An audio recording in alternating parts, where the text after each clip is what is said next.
Welcome. If you're looking for support, head over to faithfullygrowing.com to learn more about the Faithfully Growing community.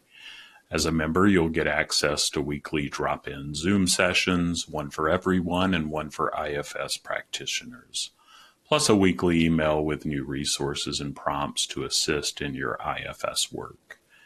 You'll also have access to a library full of tutorials and tools for your parts work journey. While you're there, you can sign up for my free IFS guided meditations. This isn't just a podcast, it's a family of people committed to healing and supporting one another. Whether you're here for your own journey or giving back to help others, you're what makes this all possible. Feel free to reach out anytime by sending me an email to tim@faithfullygrowing.com.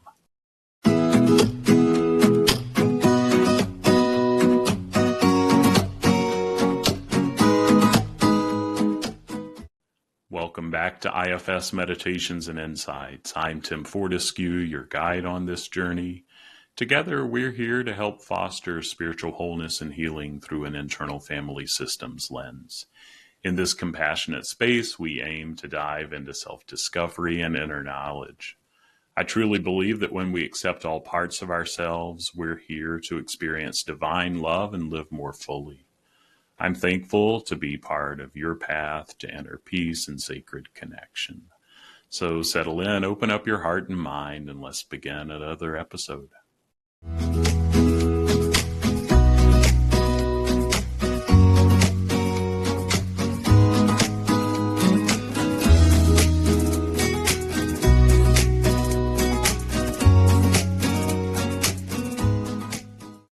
Today, we're diving into the topic of understanding protective strategies.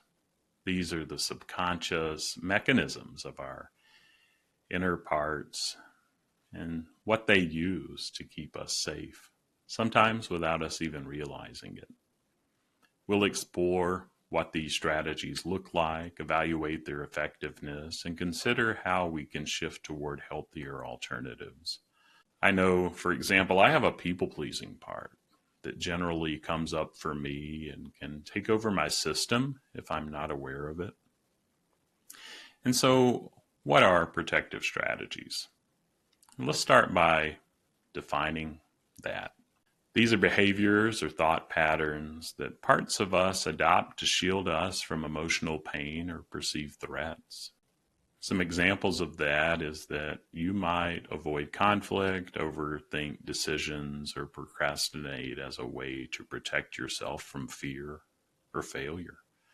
For me, as I mentioned, one of my main protective strategies is people-pleasing and my people-pleasing part. And if I'm not careful, it can still show up in my life today, and it does, and it's good to be aware of that. I often find myself wanting to say yes to everyone around me. And when I'm stretched then, it's an ongoing process of recognizing this tendency and learning to pause before reacting. And this comes from probably a part of me that still thinks I'm 12 years old, growing up in a rural area here in the United States, and growing up in a family that was lower class than the average person in my town.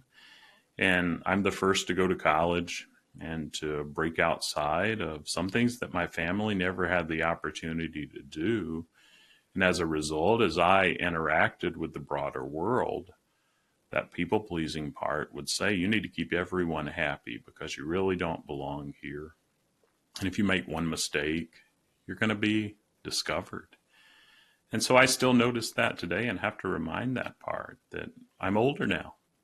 Things are different now, but it's valid and it's worked really hard to protect me, but there's a team and it doesn't have to work so hard. And whenever I sense tension or conflict, my default has been to jump in to smooth things over, even if it means ignoring my own needs or feelings.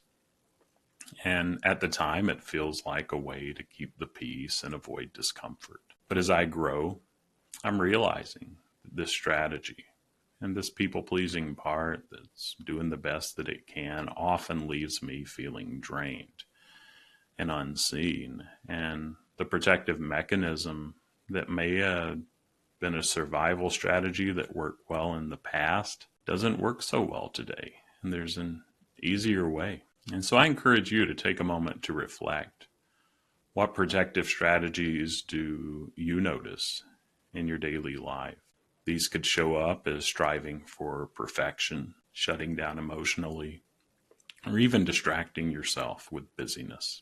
The key is recognizing that these strategies and the parts that have taken them on come from a place of care. They're not our enemies.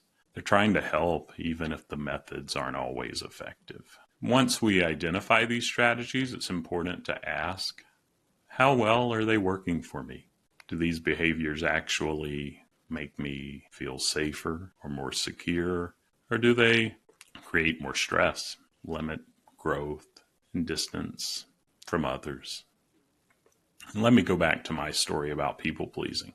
For a long time, I thought I was being helpful by constantly saying yes to others. But I started to notice patterns. I'd overcommit, feel overwhelmed, and then quietly resent the very people I was trying to help. My strategy of avoiding conflict was actually creating internal conflict and external conflict. I'd agree to extra projects at work despite being at capacity. And this led to missed deadlines, which made me feel inadequate and strained my relationships with coworkers who were counting on me. Recognizing this has helped me see how deeply this strategy was impacting my life and those around me. And I also didn't follow through or do my best when I did complete projects. For you, healthy alternatives might include expressing your needs instead of avoiding conflict, or breaking tasks into smaller steps to overcome procrastination.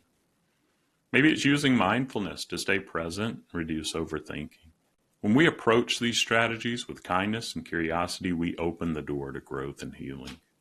And I encourage you to be aware of those parts that may not be open to being curious or open to growth, because they play a part in this. They're doing the best they can, and they're welcome to.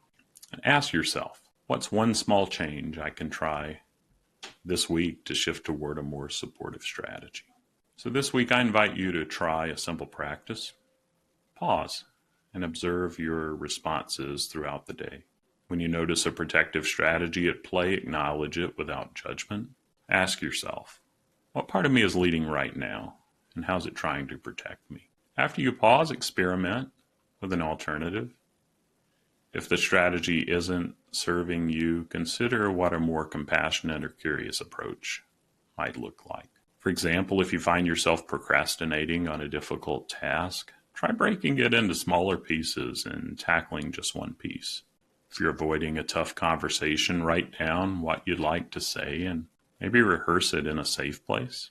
And remember, this is a journey. Be patient with yourself as you explore these shifts. Change doesn't happen overnight, but every small step adds up.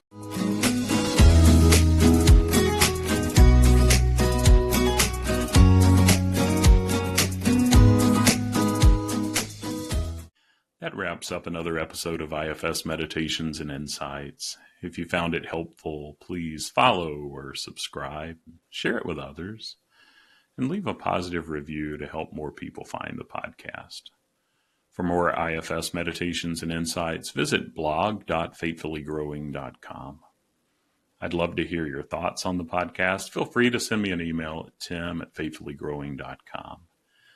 Thank you for being a part of this community. Remember to be compassionate with yourself and others. Until our next session, take care of yourself and take care of your parts.